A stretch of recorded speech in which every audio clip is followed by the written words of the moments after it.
driving business.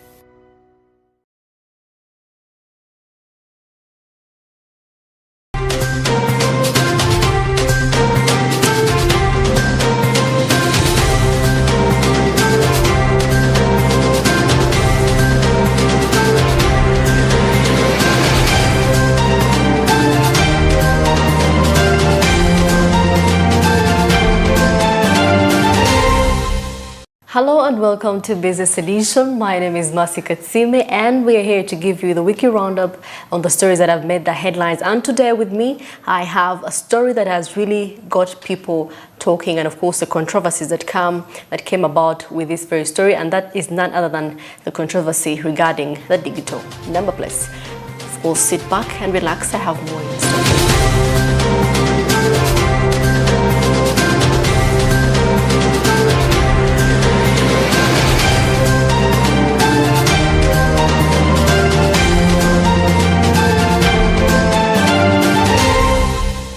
Well, today we're going to be beginning with the digital number plate story, and of course the Minister of Internal Affairs, that is none other than General Kahindo Tafiri, openly asserted the non-existence of the Russian company, that is the joint stock company Global Security, that was contracted to expedite these number plates deal. Now the same deal also sparked off over non-taxable revenue, as the Russian company was assuming its capital expenditure from non-taxable revenue as obligation that has primarily been vested in Uganda's Revenue Authority.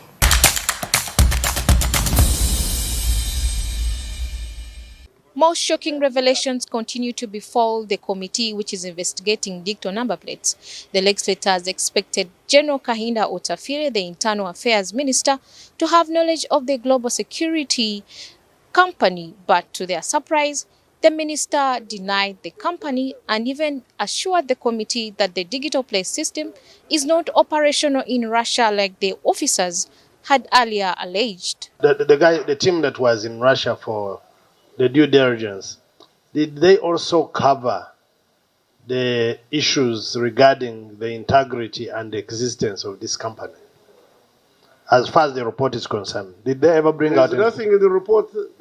The highlights of the report was they didn't see that the system is not existent in Russia.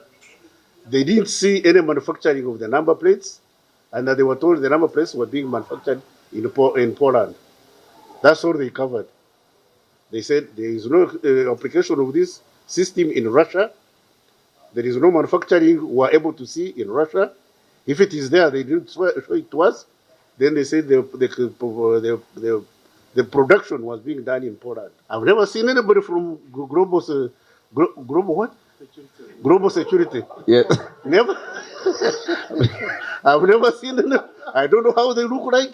Never talked to any of them. I don't even know who is behind them. General Kahindo Tafiri, I'm disappointed in you specifically. General, they put you in the Ministry of Internal Affairs. The General Kahindo Tafiri I know. They put you in the Ministry of Internal Affairs. What do you know about him? General. He's a general. He's one of the compatible generals we have here. He's one of the generals I've been respecting, by the way. Because in any ministry General has been going to, he has been having the ministry in his hands. General, you are put in the Ministry of Internal Affairs, and then such happens. They go into the system of your country. Yeah, we should interact with the Ministry of Security again. They should bring those people who went to do due diligence in Russia, whereas they did not do it. They were just doing their own things. And on the issue of manufacture, I'm really so disturbed. We have Wava, who is manufacturing number plates. If they wanted, they would just be bringing their company on board and put the chips, closing our own. These companies closing our own, bringing in these Russians. That was very, very unfair. According to General Tafiri, he tried to advise the president through a letter about the said company, but is not sure whether his letter has reached the president because there are fears about the global security system hacking into the country's security system, which will be problematic for all Ugandans. I'm unhappy about the cost. But unfortunately, I'm the one who determines the cost. I have heard about the cost in the press. Nobody has brought it to my attention to address. So my role in that aspect is limited.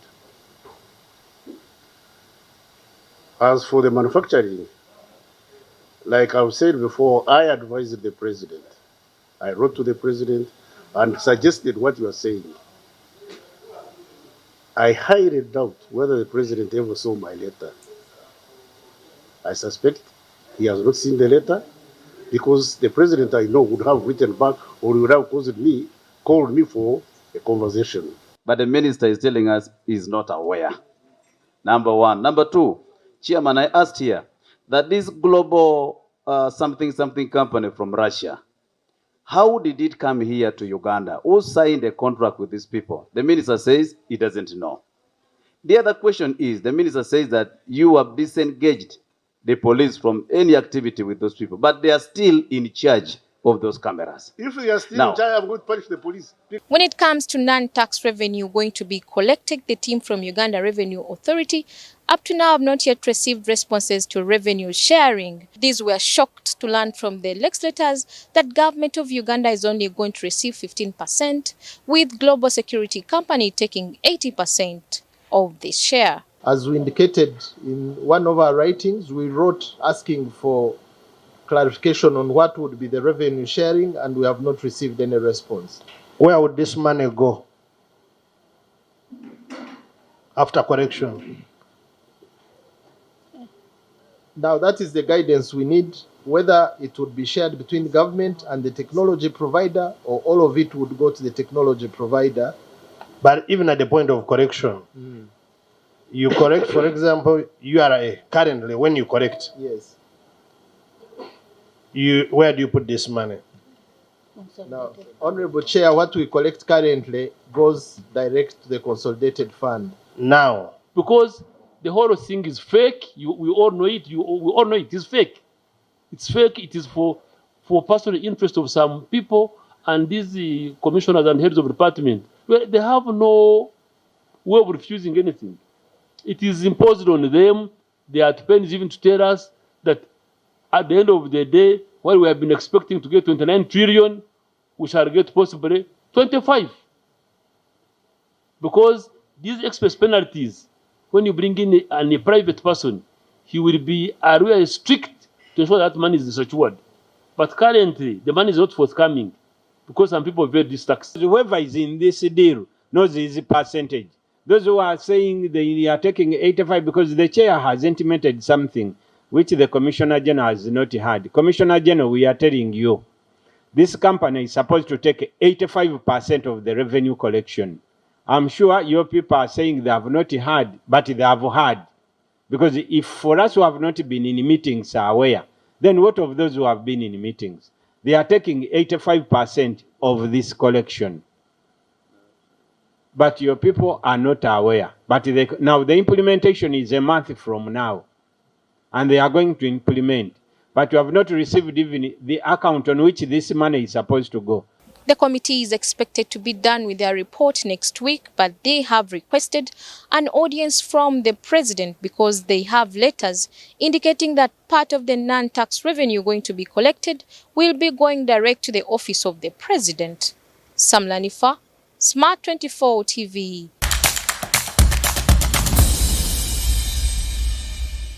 Well, did you know barley is actually grown in Uganda? Well, this is a story for you. Now, while barley prices still lie below 2,000 Ugandan shillings mark, highlighting just how cheap most agricultural products are.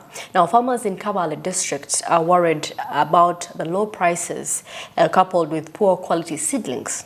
Of course, as Nile Breweries, one of the region's best brewing industries, organized the Farmers' Day to enforce financial empowerment and, of course, farmers give a revision on the market price of at least 2,000 shillings per kilo from the current 1,500 shillings.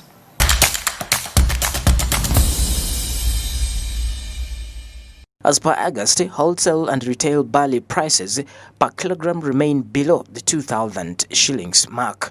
For Western Uganda, where Nile breweries finds lucrative market to source the essential product for brewing industry, barley farmers in Dora West County, Kabale district, are demoralized by the 15,000 shillings per kilogram that Nile breweries pays.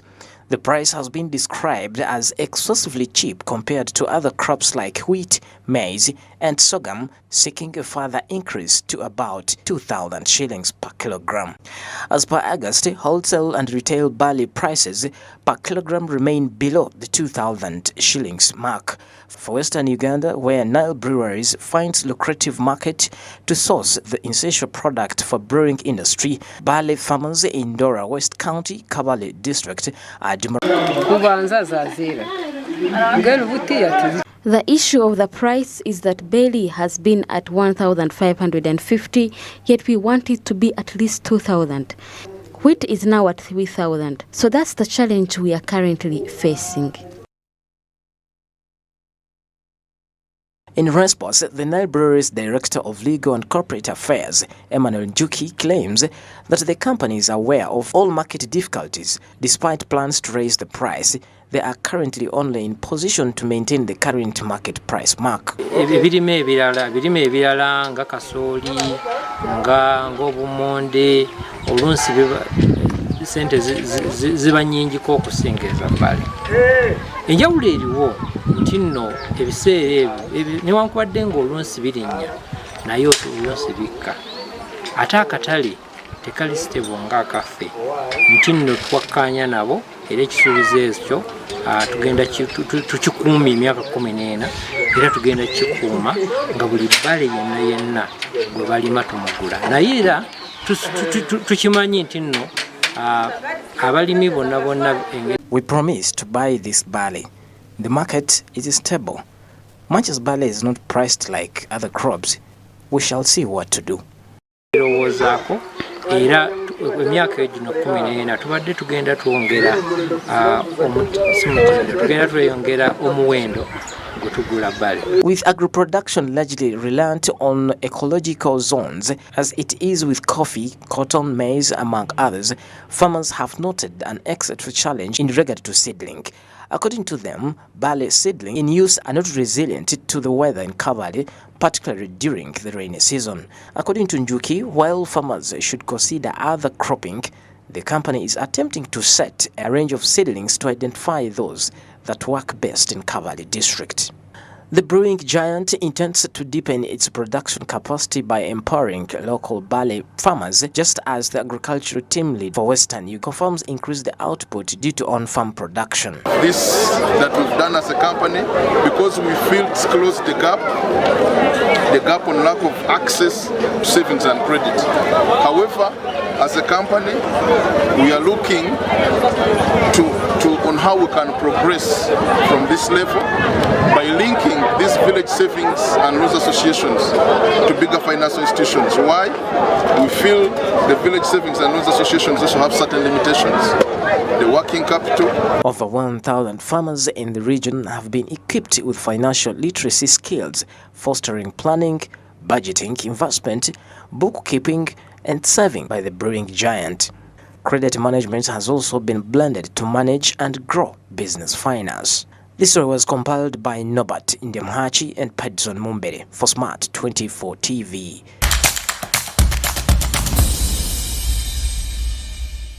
Well, amid the rigorous audits, the Uganda Electricity Transmission Company Limited secured the estimated ISO 9001 certification, a statement that its steadfast dedication to exceptional standards, implying that the company management system, manufacturing process, services, and of course documentation procedures met all the criteria for standardization and quality assurance.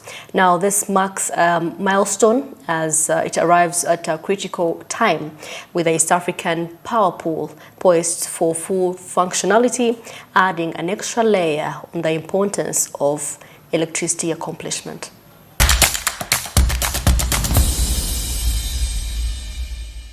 Upon meeting necessary quality management standards, the Uganda Electricity Transmission Company Limited has gained inclusion in the International Organization for Standardization. Minister Ruth Nankabirwa has urged the company's management to uphold quality, draw in high-quality investors, and also underscored the strategic importance of UETCL's ISO certification, which means enhanced efficiency, power utilization, particularly during the government's active efforts to implement the parish development model. To see that we catch up with the most important events. I know dinner is important. That comes with a lot of challenges where we are seeing Uganda planning for generating a lot of power to the tune of 52,000 megawatts. That means that UETCL, much as we are celebrating these standards that have been achieved, has to tune themselves to make sure that they match the generation strategy. And now that government is implementing the parish development model, we are expected to have a complete strategy of power supply from generation, transmission, distribution to the last mile consumer, who is probably going to be at the parish level, where we will see value addition facilities being established, because parish development model encourages value addition at the lowest unit of administration. So the challenge is big to make sure that the three companies support one another to make sure that we are, first of all, not stranded with generated power, which has not been evacuated, because we shall be paying for the power that we are not using.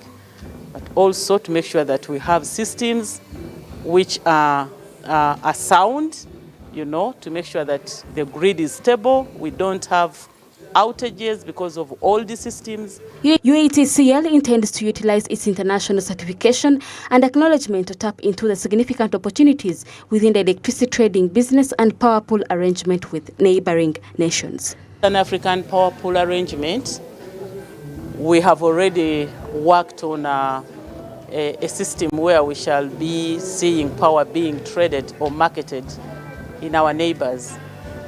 We have transmission lines that are going to be constructed into DRC, and we are at the feasibility stage. We are trading power with Rwanda, 40 megawatts.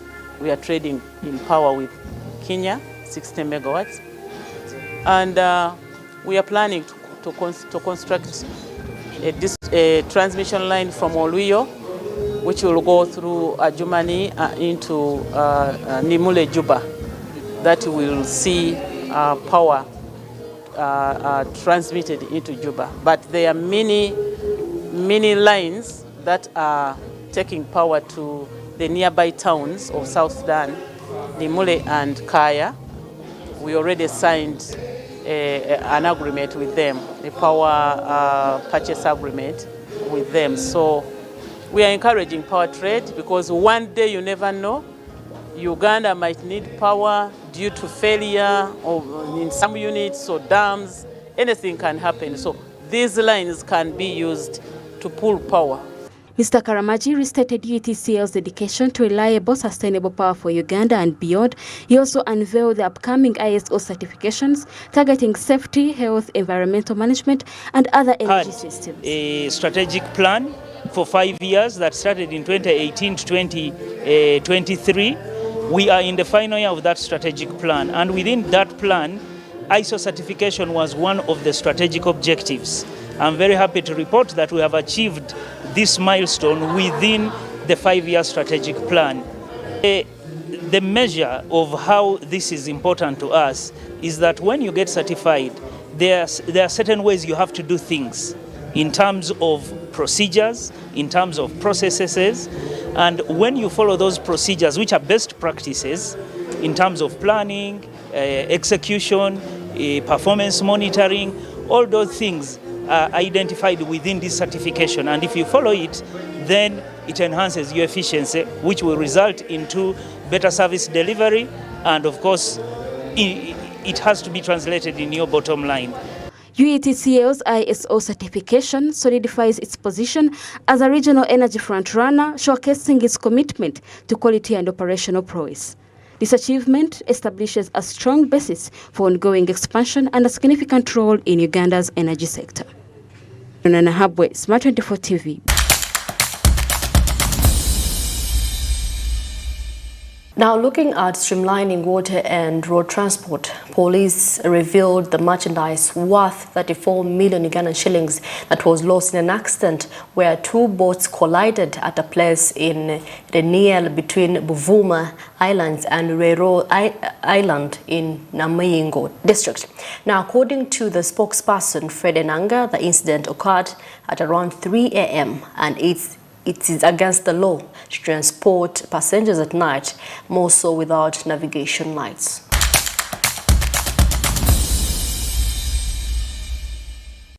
"20 passengers sailing on Lake Victoria survived drowning on Saturday after two boats collided at a place called Loneli between Buvuma Island and Lore Islands in Namayingo district. In a weekly press conference at police headquarters, Fred Enang, the police spokesperson, says that an incident occurred at around 3 a.m. in August 2000, which is against the law, and that merchandise worth 34 million was lost. We registered a boat collision head-on. That was on the 19th at around 4:30 a.m. The facts that we've gathered indicate that Issa CCA unlawfully and stealthily loaded 10 passengers, 230 jerrycans of fuel, 40 crates of soda, 10 crates of beer, and other merchandise, all valued at 35 million. And tried to transport and was transporting the passengers and the merchandise to Lorwe Island against the restricted transportation of passengers at night. So when they reached Ringira area in Buvuma district, because they lacked navigation lights, they collided with another cargo boat that was transporting sand from Rufu Island, also with 10 occupants heading towards Jinja. Following the collision, the police say that this boat was loaded with sand and 10 passengers capsized, while that carrying the passengers suffered minor damages. Enang reports that a 51-year-old boat driver named Issa Sassie is being detained by the police marine section for illegally transporting passengers at night. And so our police marine unit has in custody one Issa Sissie, a 50-year-old boat driver, for conveying passengers in an unlawful manner on the 19th of August. The accident comes hardly 2 weeks after an overloaded passenger boat carrying 34 passengers, charcoal, fish and fresh foods capsized, killing over 20 people, while 9 were rescued. In the same development, the traffic police spokesperson ASP Michael Kananura has warned that operations will continue on various roads and highways across the country. He says that drivers without driving licenses, those with permits out of class and those with expired permits should stand warned, and that their operations targeting them have also kicked off. What is going to be done? Operations on border borders targeting those without permits and helmets continue across the country until there is sanity on roads. Operations on all those driving without driving licenses, those driving out of classes, and those driving with expired driving permits, stand warned, you are all going to be arrested in these operations. Kanamura says that as part of the ongoing crackdown, a total of 2,217 motorcycles were impounded after riders were found without riding permits and helmets. He says that such will continue until riders adhere to the requirements. A total number of 2,217 motorcycles were impounded on various offenses. Out of these, 1,196 were riding on roads without driving licenses. 775 were moving on roads without crash helmets. According to data from the traffic police, in a period of 1 week, 435 accidents were registered, 74 of which were fatal, 224 were serious, and 124 were minor. These accidents had 428 victims, 87 of which died, and 341 sustained injuries. Of those who died, 40 were traveling on motorcycles and 11 being passengers. 29 riders and 25 people were pedestrians. Pedson Mumbere, Smart 24 TV.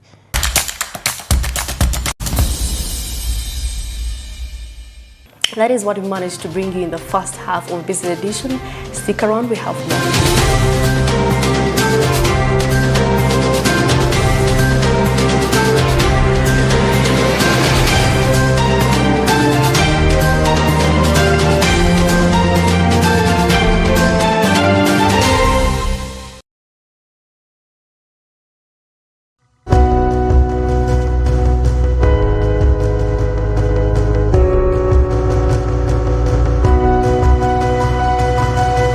Smart 24, driving business.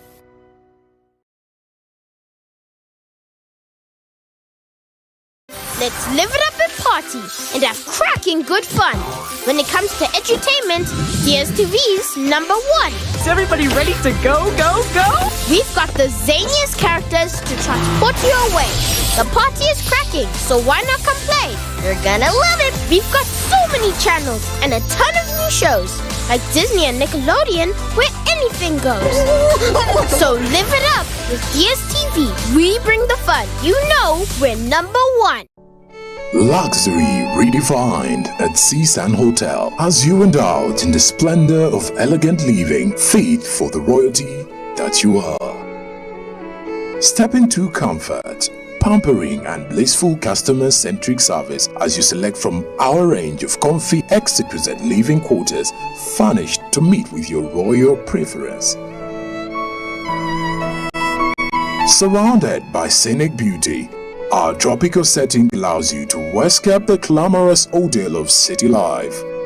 Our ambient green gardens will guide you to a place of revitalizing rest. The 3-star restaurant caters to your palate, serving your choice menu ranging from exotic cuisines to local delicacies. Our chefs will serve you full-course meals for a truly out-of-this-world culinary experience. Our fully stocked bar to whet your throat, from renowned global brand whisks, brandies, gins, beers and wines to our locally celebrated beverages, you will not lack for any brewage. It's an all-new experience in the East at Seasand Hotel, so visit today at Plot 15 to 19 Spire Road, Ginger, or contact us on +256 751 719 960 and +256 785 354 614 for reservations. Seasand Hotels, luxury redefined. Say goodbye to paperwork and travel costs. Now every MTN customer can register to invest in securities anytime and anywhere with Zabu in a few simple steps. Step 1. Dial *292#.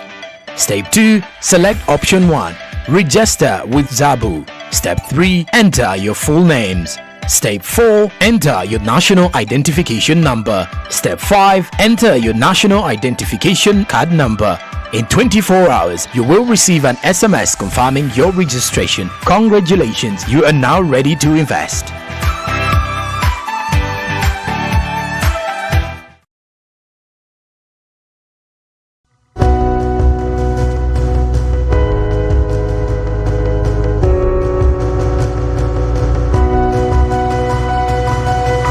Smart 24, driving business.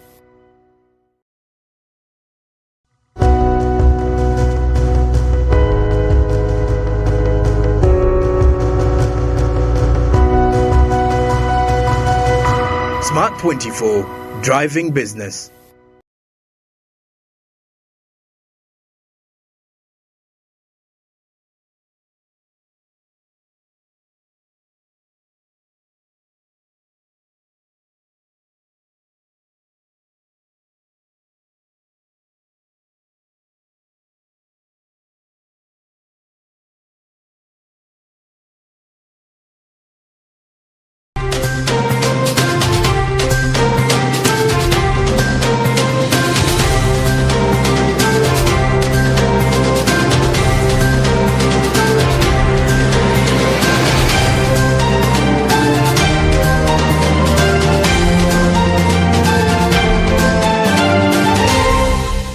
Welcome back, and you're still watching Business Edition with me, Masika Tsime, and of course here to give you what you may have missed out. Now, starting off with Kabale District still making the headlines. Beyond the support of the digital transformation roadmap, the United Nations Development Partnership with Kabale University unleashed a project for a new business incubation center. Now, from this initial allocation of $60,000 and subsequent funding of $200,000, the new hub aims to provide students and the community members with access to essential resources, nurture innovators, and guide them on acquisition of key market essentials such as intellectual property for commercialized innovations that seek African trade.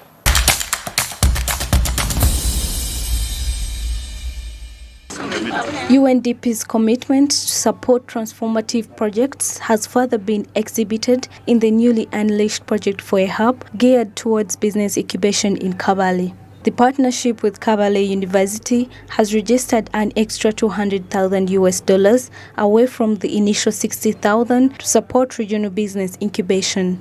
According to LC Atafo, UNDP country representative, universities have a crucial role in fostering innovations that can contribute to global transformation. Things are moving so fast, especially innovation and digitalization, that you don't know what's going to happen tomorrow.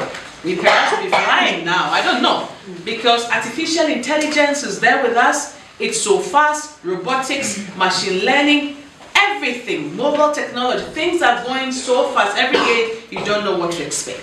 But it's also a great opportunity for us to be able to do something in an era where we have technological advancement, digitalization, innovation at speed. What can we do?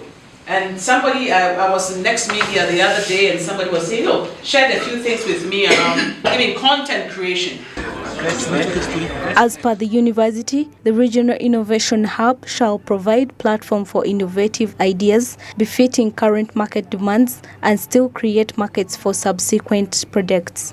To provide workspace, mentorship, education, and access to funders, provide adequate resources, support obtaining of the intellectual property, and support the commercialization of the innovations. This will boost us, and we hope to take off and be able to move and develop it into a bigger long-term innovation center. While incense for seamless trans-African trade grows, as highlighted in the African Continental Free Trade Area, this has been represented as a unique opportunity for the region's economic growth and development. Innovations linked to harness the potential of continental trade have been called for, positioned as drivers for continent change. I want to touch on the issue around trade, which is of a regional nature, particularly in the context of the African Continental Free Trade Area Agreement. I don't know how many of you know about it, but African countries are saying enough is enough. Let's trade amongst ourselves. Yeah. We have a 1.4 billion market. To the upcoming entrepreneurs and labor force, emphasis should be put on robust innovation, expanding the drive to other institutions for gross impact. As UNDP, if you can lend a hand and you bring experts and you bring those people to give testimonies who have successfully made it in life through UNDP, then we can transform our nation and the youth. UNDP further evokes higher institutions to design strategies that encourage creativity and yield actionable solutions that further link with sustainable development goals. The poverty levels are still very high. Still at midterm, we still have huge gender gaps. And in fact, the study or the report that was launched by the Secretary General says, at this rate that we are going, it will take 281 years for us to bridge gender gaps. And so we are far away from 2030. We have a lot of people who are still using fuels that are not environmentally friendly. Children are still not going to school, and we can go on and on and on. So that's one. At midterm, we are not doing well when it comes to the SDG, despite the progress that has been made substantially in some areas. Upon completion of the center, students and community at large await access to productivity workspaces, mentorship, education, and potential investors to support their innovative efforts. Nobert Ndiamhachi, Brenya Katsime, Smart 24 TV.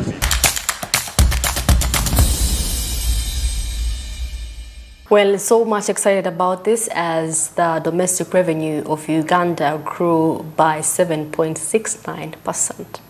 While Uganda Revenue Authority surpassed its revenue collection target of 25.1 trillion Uganda shillings for just the ended fiscal year to record 25.2 trillion shillings with a surplus of 57 billion Ugandan shillings. Now the domestic tax revenue collection had a commendable upsurge of 16.4 trillion as compared to the previous year of 13.6 billion Ugandan shillings. And of course, a major index as the country pushes for better budgeting financing for the domestic revenue.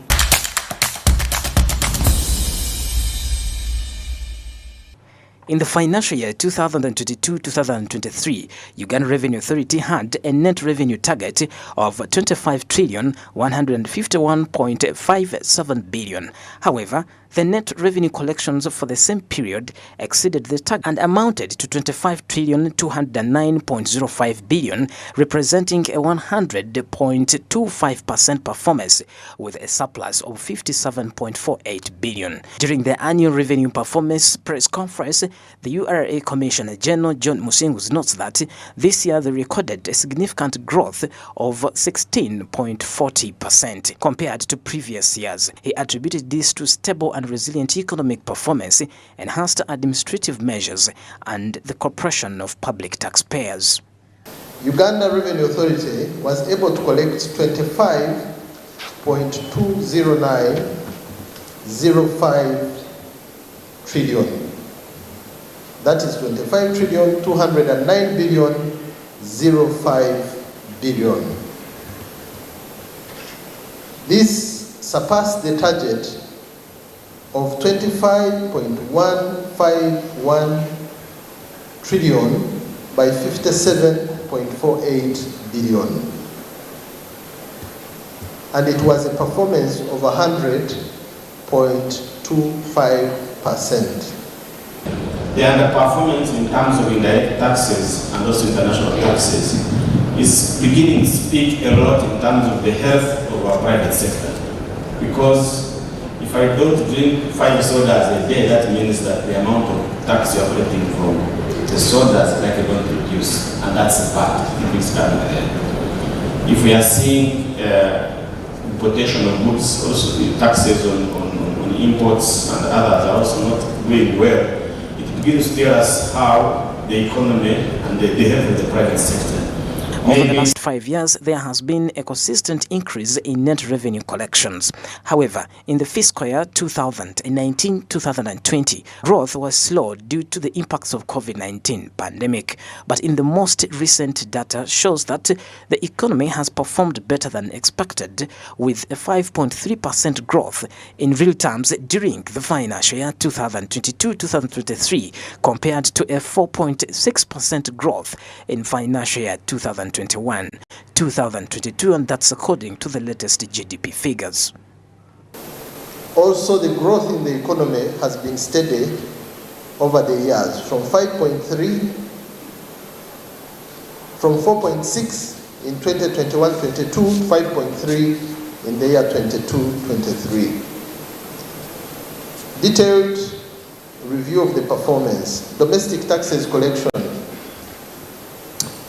During the financial year 2022-23, total revenue of 16.425 trillion was collected, which exceeded the target of 16.118 by 101.46.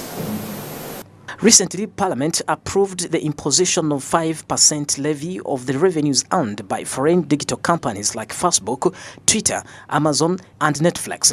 According to the Commissioner of Domestic Tax, Sarah Chelangati, government was able to collect 6 billion this financial year. Just quick comments on the digital tax. Last financial year, we rolled out the collection of VAT on electronic services from players such as the Amazon, Zoom, Communications, Google, Uber, all those online, Netflix, those online movies. And we were able to collect a total of 6 billion for that financial year. But as you will note, this tax is collected quarterly. So for the quarter April, May, and June, that money comes in July. But again, because we rolled out from July, so this represents specifically only 3 quarters. Looking at domestic tax revenue collection in the fiscal year 2022-2023, the total revenue collection was 16,425.41 billion, surpassing the target of 16,188.51 billion by 101.46% and resulting in a surplus of 236.89 billion. This represents a growth of 2,761.52 billion, that's 20.21% compared to the previous fiscal year. In terms of international tax collection, a total of 9,326.64 billion was collected, which is slightly below the target of 9,462.70 billion. This still shows a decent performance of 98.56%. According to the URA data, this was a notable increase in revenue growth of 892.47 billion, representing 10.68% compared to the previous fiscal year. However, the collections fell short of the target by 136.05 billion. Bedson Mumbere, Smart 24 TV.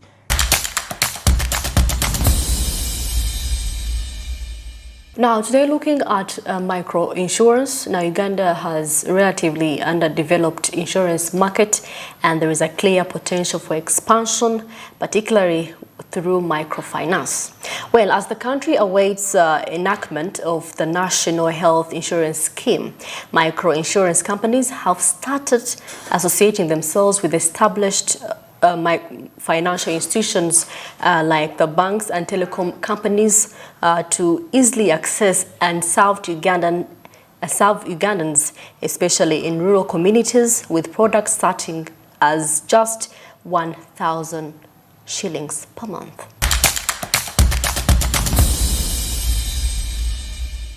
In 2018, a study by Making Finance Work for Africa suggested that health microinsurance could enhance insurance adoption in Uganda, especially if the country avoids implementing a mandatory national health insurance system. Affordable microinsurance policies could provide a comprehensive coverage for the underserved populations, serving as a promising approach. The 2022 Insurance Annual Report shows a slight decline in revenue from 0.657 billion shillings in 2021 to 611 billion shillings in 2022, prompting collaborations like IO Insurance with banks and MTN for market access, without appropriate methods backed by minimal capital requirements. Like the regulator will tell you, working very closely with them, we're able to actually price at a point where the benefit also makes a lot of sense from an actuarial perspective. But the intention really is to make sure that the products are affordable to the end users, because we know the market we are dealing with. Not everyone can afford, expensive products. But how do you then reach to these customers who have previously been unserved? By simplifying and designing products that they can afford. and also figuring out a way of distributing those products through partners that they're already working with. If you work with a bank, for instance, Centenary Bank, and you take a loan from them or you have a savings account, if they come to you with an insurance product of 1,000 shillings, it will be very easy to buy it. For conventional insurance, the capital requirements are a little bit low. And going forward still, we are revising it, but still it will be lower than conventional insurance. And some of the other requirements, like for principal officers, audit committees, control functions, they are at a lower level. So that encourages investors to come in and invest in the market. Without appropriate methods to cope up with financial shocks, 14 million low-income households are pushed into poverty every year due to out-of-pocket health expenditure, which the State Minister of Investment and Privatization demystifies. To access credit or access money or grants. And that's why we started the parish development model. But this is putting money in the pockets of the people, but they will not remember that they actually have to get insurance. They will not remember that, because they will remember when people get money in my villages, what I see them do is that they will remember to get the second wife, third wife, but not remember that they have to save money for death, health. Most cases is health, and then we start selling our buildings.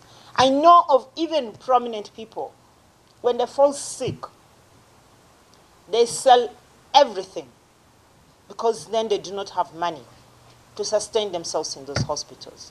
So that is where health insurance comes in. Further research reveals that Kenya's insurance penetration stands at around 3%, which is twice that of Uganda's meager 0.8%, remaining below 1%. The regulatory authority has pointed to this as a hindrance to the industry's progress.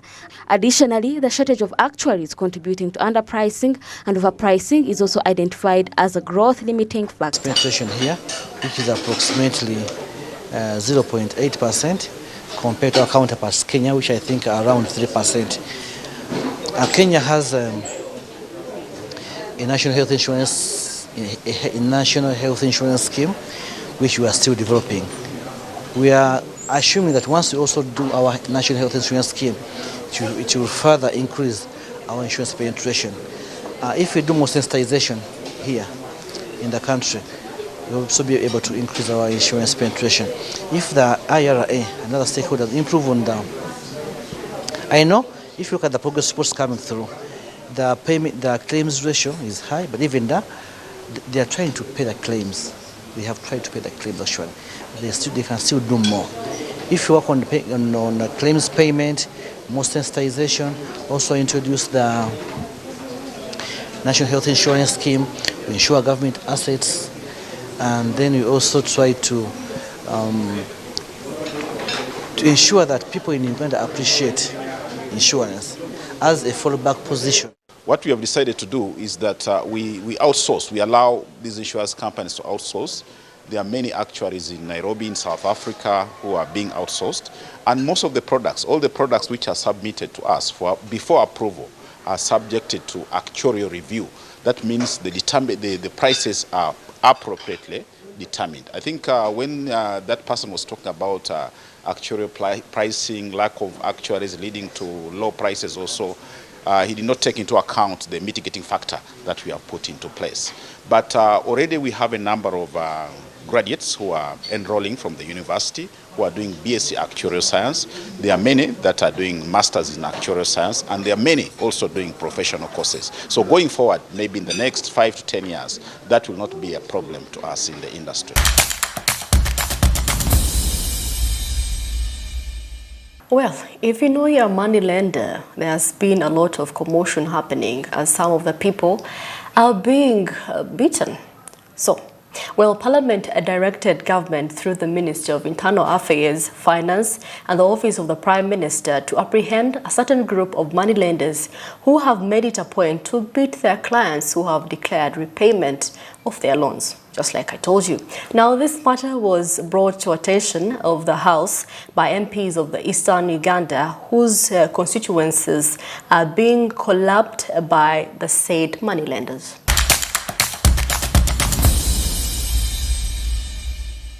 Many borrowers are challenged when it comes to loan repayment and oftentimes find themselves surrendering their assets and properties for failure to pay these loans. In parts of Busoga, Tororo and the neighboring districts, moneylenders have resorted to beating their clients, as told by the legislators. Right, Honorable Speaker, some of the people who are beaten, we have Chisame, who is a border person from Bugole zone. We have Chisa Alamanzani from Cheya. We have Frank Aluvale from Market Zone. The recent incident, right, Honorable Speaker, which is very shaming, on Sunday, this group went and invaded a church. They invaded a church which is called they call that church Personal Christian Assembly. Now this church had hosted Bazungu, the white people. So they were posing and singing, they began singing those stories. All of a sudden, these people entered the church. They began with the pastor, he's called the Pastor Waiswa. That one got his beating. Then that group which was in the church had to flee, to run away. It's a scandal, right, Honorable Speaker. According to the area members of parliament, the so-called daily money lenders have spread to many parts of the country and have created fear among its many Ugandans, since even the police fears to touch them. This team, I think, is not only isolated to the area raised by Honorable Chibalia, but they seem to have spread across. In my constituency, I have a team of money lenders who are now popularly referred as to daily. They have made women to run away. Women go and hide at times in Kenya because there's a lot of conflict. So I've been trying to find out, this team called daily, where are they coming from? So I think the investigation should be extended beyond Aloka. These are money lenders, as I am told, but I have not had the opportunity to meet them, but the whole community is living in fear because of daily. Right, Honorable Speaker, when those that were beaten, because when they are recovering, they arrest and beat. Those that were beaten, Right, Honorable Speaker, tried to report it to police. But the response they got from police was, those people are untouchable. They reported it to Namwendwa police post, those ones feared them. They went to Kamuli police station, where even there is a DPC and these other people, they feared, they said those are untouchable. I want to inform my colleague that this group is spilling over to Luuka. In fact, the man is referring to as Chisala Manzan is my brother. After beating him thoroughly, I found him at home, crawling, and even they took the motorcycle. I gave him up to now. So the procedural matter I'm raising is that the Internal Affairs Ministry should do, as it regards the investigation, should also put Luuka into consideration. Deputy Speaker of Parliament Thomas Tayewa has directed government to get involved in this matter and apprehend these people who call themselves the untouchables. Presented the case. You know, it could make you laugh, but it sounds horrible and really bad. As if people are running a terror cell, you know, in the area. Right, Honourable Prime Minister, this one we need to take it up seriously. And the Minister for Internal Affairs should arrange a team to go on the ground, meet, and I think we should also involve the political leaders so that a team from government goes on the ground and meets the community and establishes really what's going on, and action should be taken. Parliament cancelled all contracts of money lenders who are giving money to members of Parliament after legislators raised concerns of these money lenders directly deducting these loans from their salaries. Speaker Tayewa has further cautioned his members who are still dealing with money lenders that in case they find any problem with them, they shouldn't involve Parliament. Samlanifa, Smart 24 TV.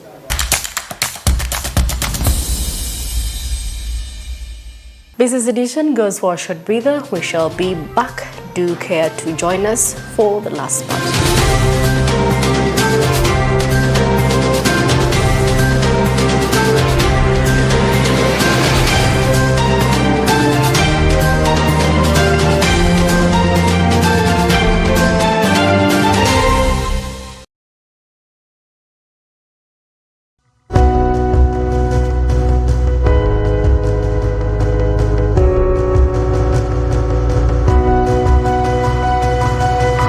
Smart 24, driving business.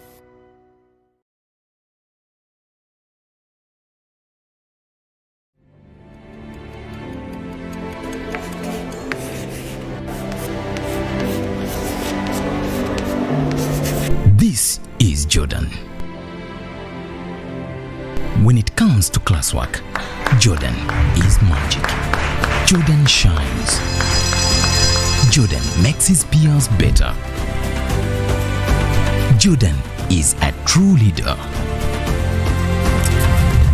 White Star Magic family, be a leader, be magic.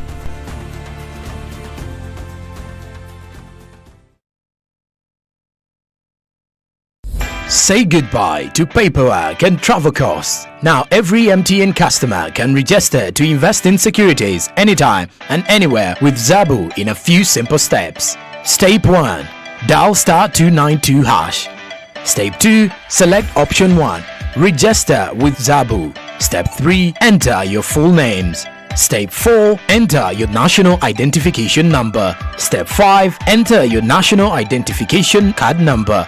In 24 hours, you will receive an SMS confirming your registration. Congratulations, you are now ready to invest.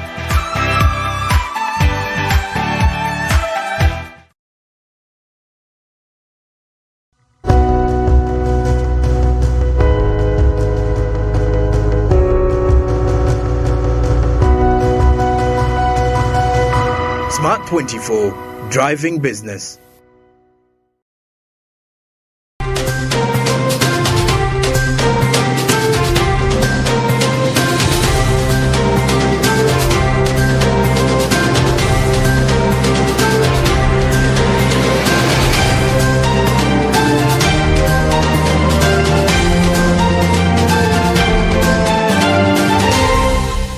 Thank you for always joining us to Business Edition, and we are still moving on and of course finalizing.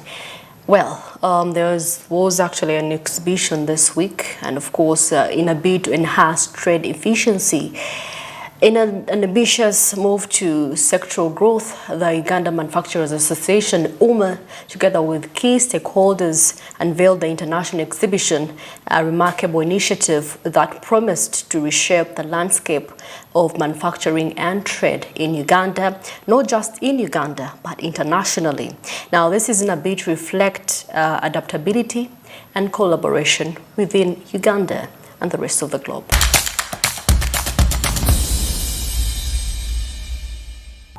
The annual demand for manufactured goods within East African community is consistently growing at a rate of 16%. But then, skills gap, limited access to financing, and insufficient infrastructure are some of the underlying factors affecting trade, making it difficult for Ugandan manufacturers to compete effectively in both regional and international markets. With over 300,000 expected entrepreneurs and innovators from various sectors throughout the world, this exhibition serves as a symbol of unflinching economic resilience in a world that has been transformed by problems brought on by the worldwide pandemic. Gap that we have in our education system. We know exactly where we want to go. We know exactly how to get where we want to go, but the means of getting where we want to go is still a challenge. What am I saying? This curriculum we have in Uganda for engineering is purely theoretical, and there's a lack as far as practical training is concerned. So the students that we get out of the universities in Uganda, the moment we bring them into our manufacturing sector, we always find challenges. They understand and appreciate that our manufacturers are still facing a lot of challenges around accessibility to affordable credit, challenges around limited consumer trust, challenges around quality assurance. Against the backdrop of disruptions in global trade, this embodies spirit of adaptability, collaboration and progress, highlighting the crucial role that digital transformation and innovation play and ability of industrialists to harness technological advancements for value addition. Uptake of technology by the manufacturing industry is amazingly very fast, and why our young men and women from universities have taken on this challenge with very good appetite, and they are moving the industry to the next level. We're already in AI. I'm sure you know that most of our controls are now on the phone. We are controlling our fleets on the phone. We are supervising production on the floor on the phone. It's entrepreneurship, innovation, and by showcasing what they're doing, they're really feeding into the roadmap. They're showcasing how they're uptaking the digital infrastructure, the digital platforms that are put in place, and that is how it's working. According to Ezra Rwanda, Idi Uma, the private sector enterprises should utilize this platform for seamless engagement with government entities that facilitate businesses such as URA and UNBS to streamline access to their services. Majorly to our business sector, we have invited government, all the bodies of government. We cannot order them, but we have requested they are here, and their masters have also ordered them. They must be here to ensure that they listen to whatever issues that the private sector, the business people have. Talk of URA, talk of UNBS, talk of Science for Technology, talk of UCC, all these bodies of government that are supposed to be facilitating business. They are going to be here, come and speak to them. With a keen focus on transformation and innovation, this is a platform for local, regional, and international manufacturers to demonstrate their commitment to embracing technology capacity to leverage innovation for driving growth in the sector. Bronya Katsime, Smart 24 TV. Last but not least, today we're going to look at the ghost workers that have been making headlines all over, and of course for years there has been talks about the ghost workers in the education system, and of course the Parliamentary Committee on the Local Government requested to meet the Education Service Commission and the Minister of Education seeking explanation over the ghost teachers, with numbers featuring in many districts an extra burden to the public expenditure. Now, according to the committee, the ghost workers seem to have been approved by the Education Service Commission as opposed to its mandate.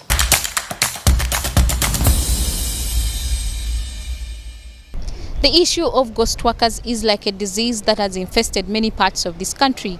Nakaseke district, just like other districts, is grappling with people who have forged documents to get approved by the Education Service Commission only to get away with free money.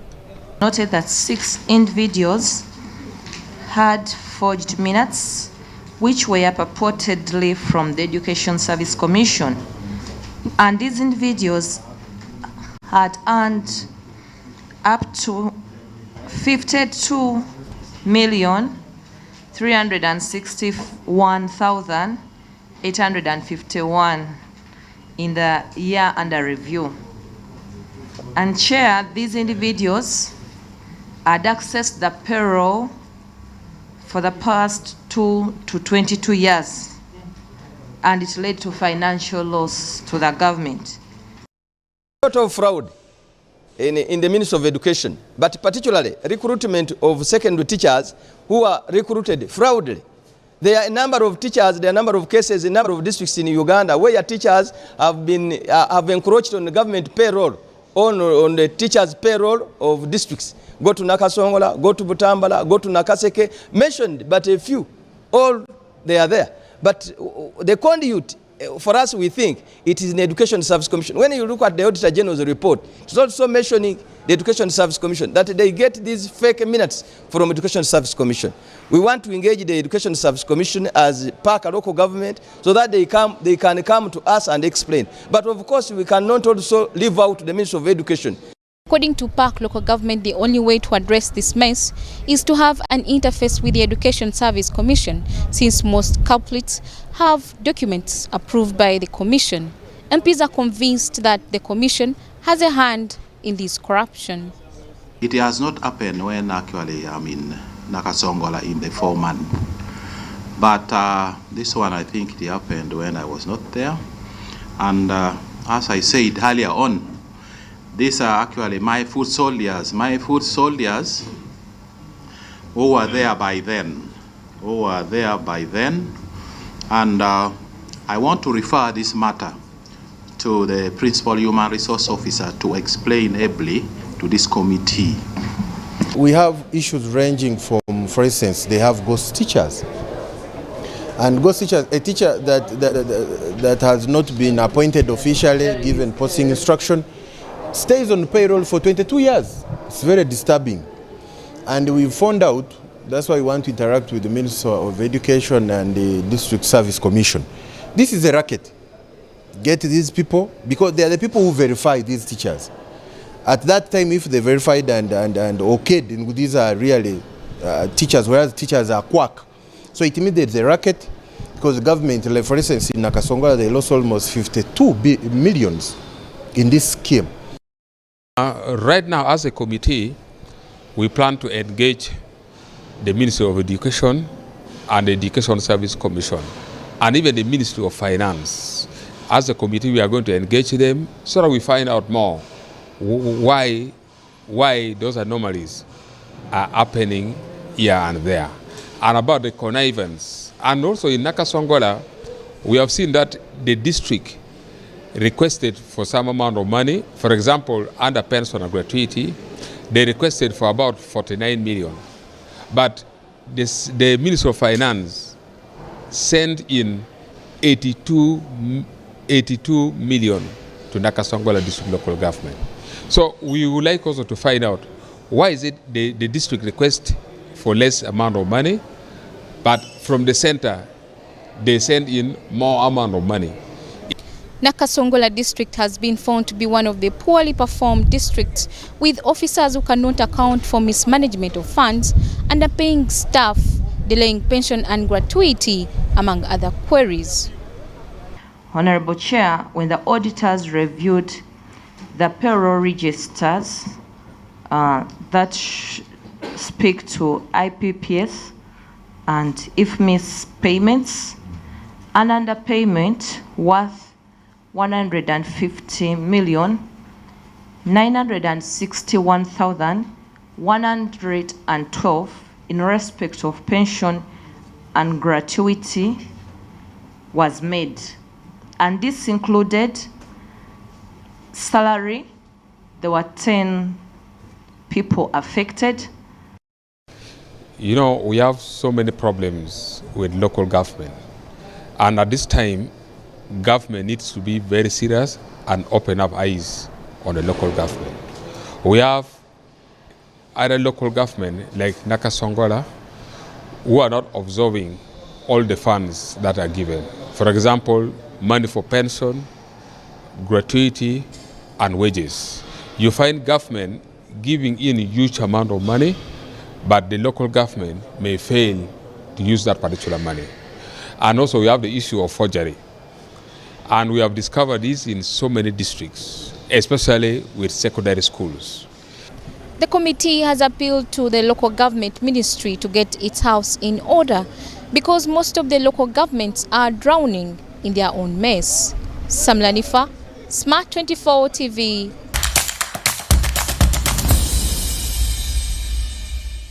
Well, that brings us to the end of Business Edition today. Do care to join us next time, same place, just at 8 p.m. Masi Katsime is my name. Till next time, have a good evening.